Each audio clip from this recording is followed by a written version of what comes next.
این مطلب رو حتما شنیدید که میگن اگر به کسی دست بزنید یا لمسش کنید از حاله اون آدم انرژی میگیرید یا تبادل انرژی میکنید یا موضوعات این چنینی.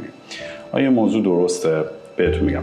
ببینید دوستان، انسان یک موجودیه که یک میدان مغناطیسی اطرافش داره و این میدان مغناطیسی مثل، اگه بخوام مثال بزنم، یک میدان مغناطیسی مثل آهنربا میمونه. شما اگه یک میخ رو به آهنربا سایش بدید، همون لحظه آهنربا نمیشه میخه. شما باید این کار رو هی تکرار کنید و در طول زمان میخه از میدان مغناطیسی آهنربا بهره میبره.